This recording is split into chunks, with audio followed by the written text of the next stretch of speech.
some of the responses that have come to it from the evangelical community as a whole. This podcast is brought to you by Wesley Biblical Seminary, where we are developing trusted leaders for faithful churches. And we are so thrilled that we have the opportunity to serve in this moment, in the kind of broad Methodist moment, as there's this new kind of conservative emergence of the global Methodist Church, along with other denominations that are growing at this time, as what we think are some of the essentials of the faith are being put into practice as we uphold the sanctity of marriage and family life.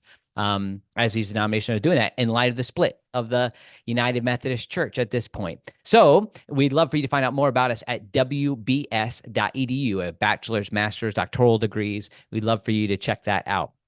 Well, you might see from the title here that this is just a short, gentle pushback to somebody that I respect and never have met, and that's Dr. Albert Mohler, the president of Southern Baptist Seminary. Now, I'll admit at the start here, I am a fan. Somebody in theological education. I see him as a really kind of courageous leader who stood up for kind of like some of the institutional focus that needed to be applied at Southern Seminary in the 90s, holding to like kind of the confessional commitments that they have.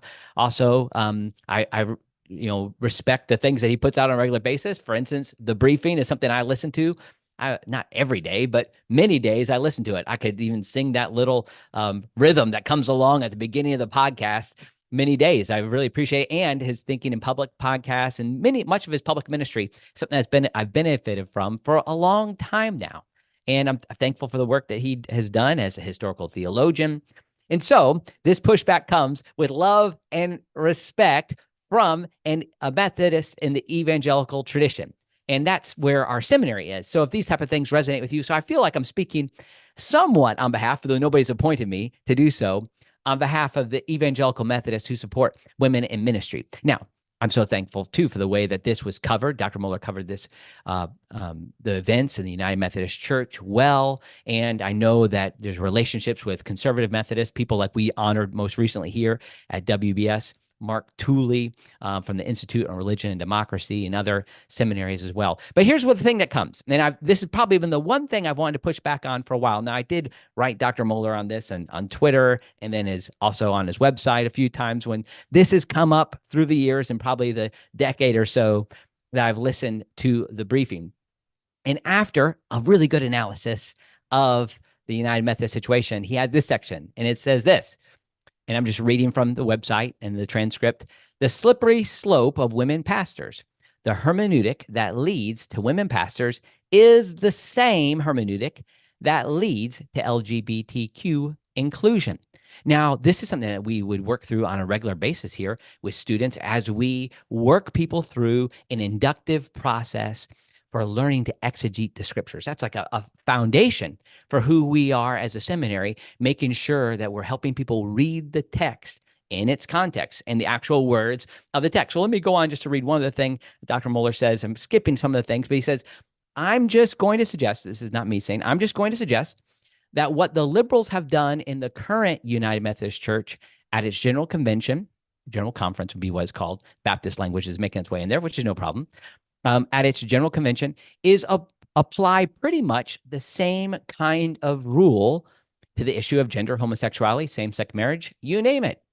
If you adopt a system that allows you to get around the plain teachings of Scripture in one area, you're going to have a hard time closing the door on someone else using your same argument on a different issue.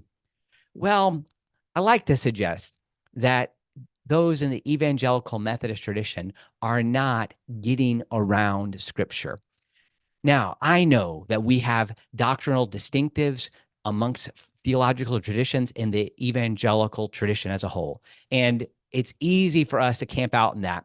And it could be, I could suggest that any problem with individualism in society is related to a Baptist emphasis or a Reformed emphasis on the individual. Or we could look at other issues as it relates to congregations that aren't as connected in the same way that, let's say, churches in an Episcopal form of polity are. I mean, there's other emphases that we could highlight, or maybe even a doctrinal emphasis like limited atonement.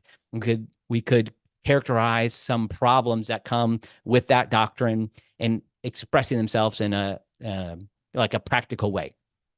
Now I'm not doing that here. But I know, I know it's easy to do that. I know it's easy to do that as a preacher and as a professor. And it's easy to kind of set up an argument and say, well, see, that's a problem. Now, a slippery slope sometimes can be a logical fallacy. I just want to highlight that. And the evangelical Wesleyans, and I'm not just thinking of like the Wesleyan Church, but those who see their forefather as John or Charles Wesley. And I know Dr. Mohler has even said on his podcast that he has maybe not like a plush toy like I have of John and Charles Wesley, but a bust. Do have a bust of John Wesley back there as well.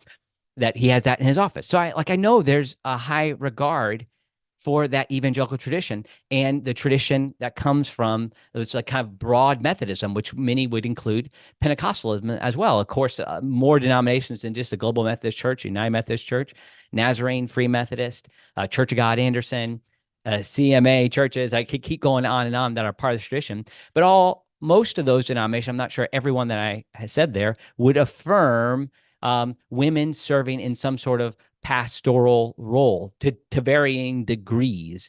And the denomination I came from, the Salvation Army, had that as well. At the same time, the Salvation Army and many of these traditions also hold to some might even classify as a complementarian focus of the distinctions between men and women. And men and women in the home, sometimes these are distinctions.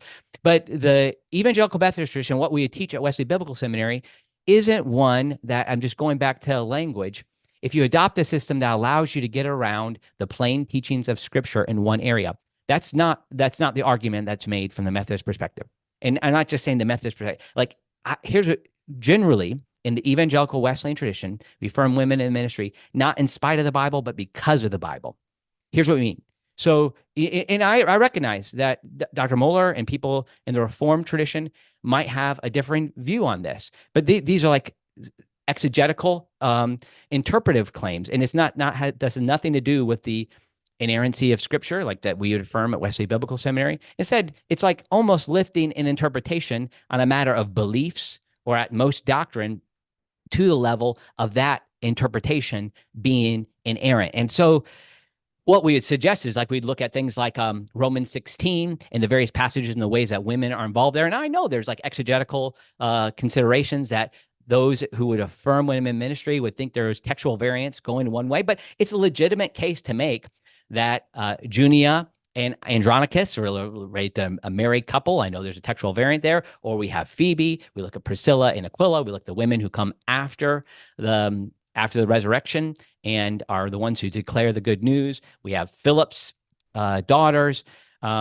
So we could keep going on and on about people who are involved, women in ministry within the life of the church, and women who had offices within the church. And so, like, it's because of those passages that we interpret the whole. So we look at, in general, the canonical dialogue. So we look at what's happening across the span of Scripture and the role of women and the role of women as pastors.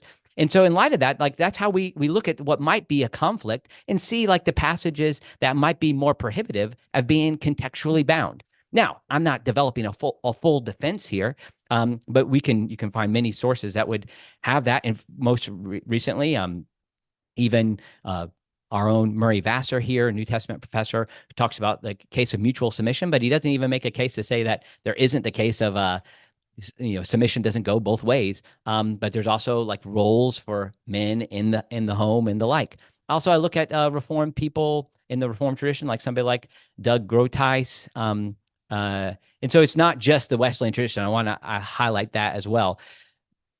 But the main point is like evangelical Wesleyans should feel confidence in the way we move forward with affirming women in ministry. Now, there are evangelical Wesleyans as well who still don't affirm women in ministry, in part because of the distinction that they might see with the nature of administering the Lord's Supper coming from a man, like a priest-like figure representing Christ. And so I know that that's not monolithic across the Wesleyan tradition, but still, generally, because of the influence of John Wesley and some of the immediate followers that came after him, immediate denominational traditions that emerge, women are generally seen as being it's okay, approved biblically, a biblical foundation for women being active in ministry. So it's not the same thing. Whereas, and when you look at the canonical dialogue as it relates to, as you say, gender, homosexuality, same-sex marriage,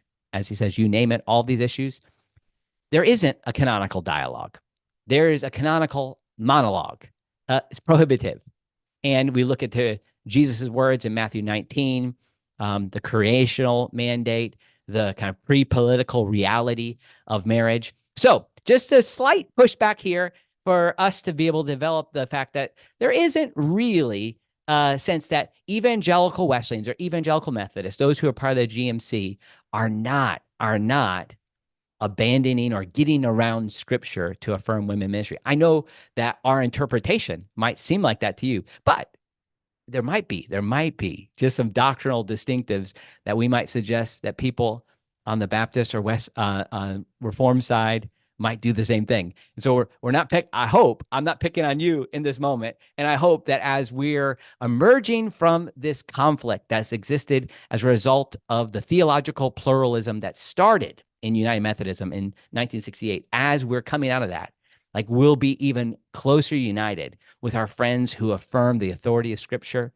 and kind of the natural law, pre-political realities of marriage and family life that will unite us going forward. So thanks so much for anybody who hears this. I hope it's helpful. I'd love for people to subscribe to our podcast, like this, subscribe on YouTube, and you can find more stuff that's coming out at andymillerthird.com. That's andymiller.com. God bless you.